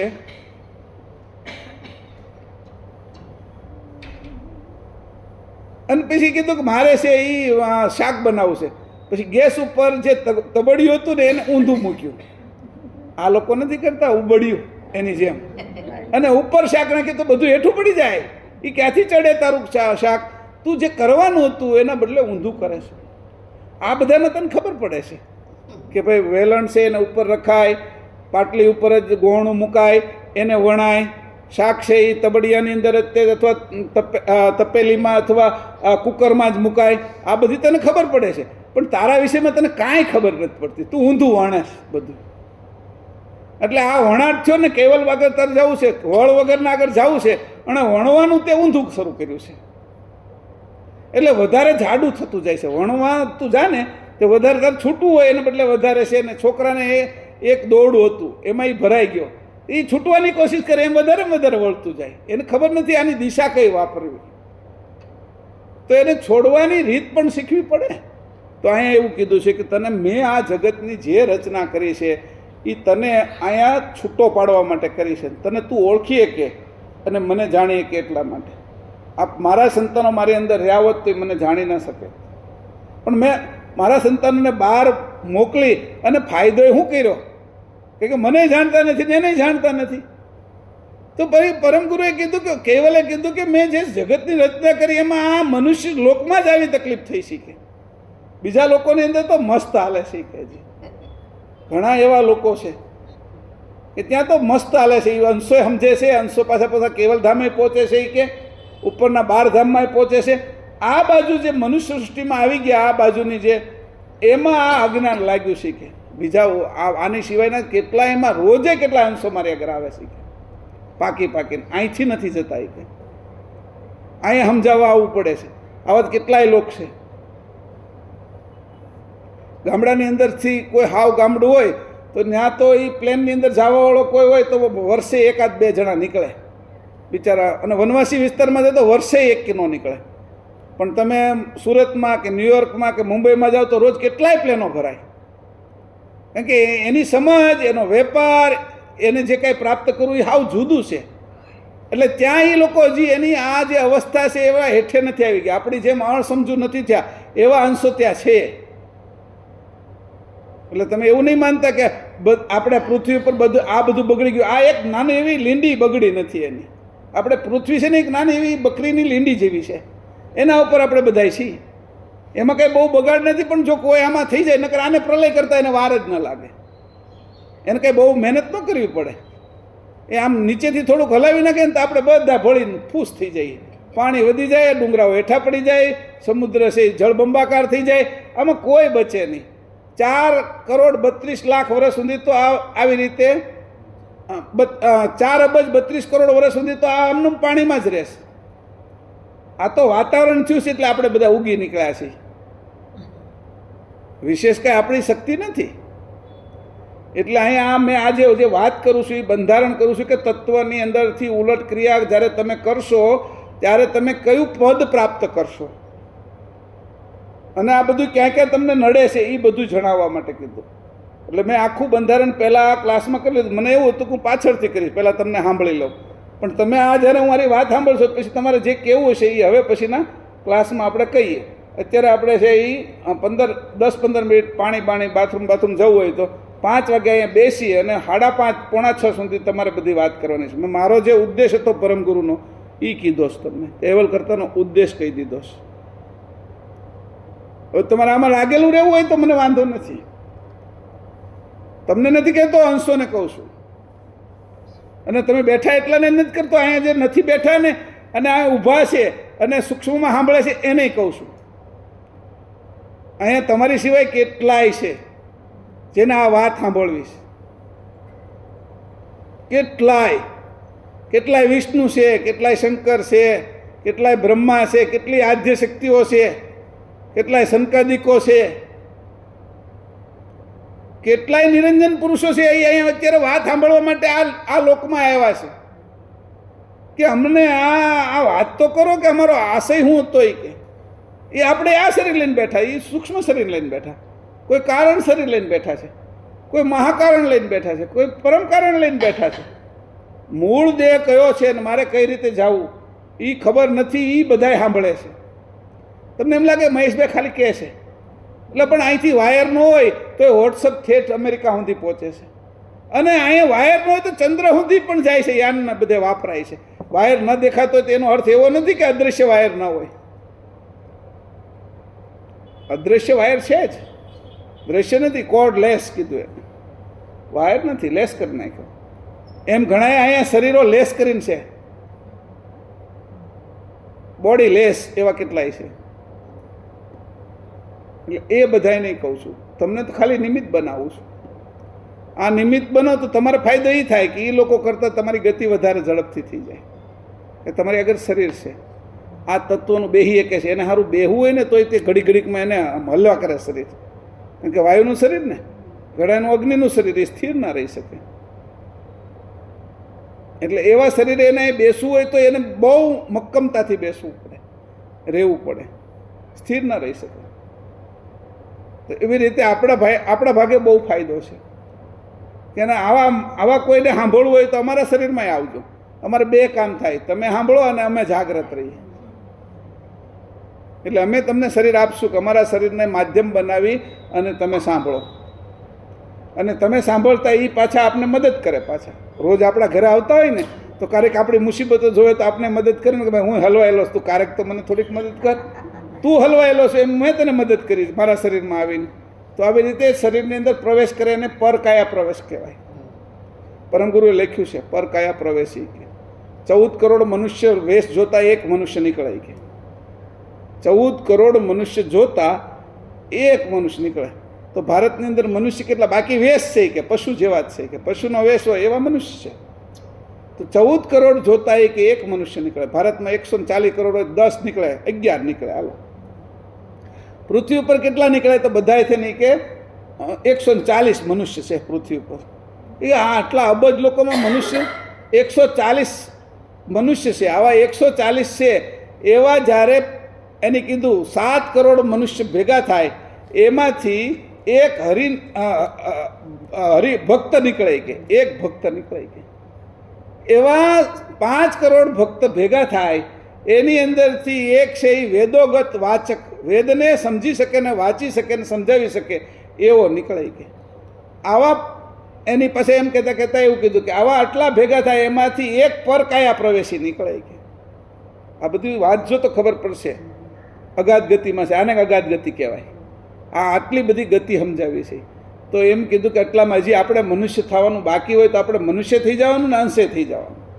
બે કામ એક હારે કરી નાખવાનું. પહેલું બીજું ધોરણ હારવાર ભણી લેવાનું. સમજાણું? ઘણી પહેલાં આપણે કરતા કે બીજું ત્રીજું હારવાર એમ સાથે કે છોકરો બહુ હોશિયાર છે કે આને શિક્ષક જ કે આને ત્રીજું ચોથું હારવાર કરાવી નાખો કે આ બે પરીક્ષા આપી દેશે, શીખવાડી દે. બે એક હારે 2 વર્ષ થાય નહીં એના. એમ આપણે મનુષ્ય અને અંશે બે એક હારે થઈ જવાનું, જલ્દી ફાયદો. બરાબર છે.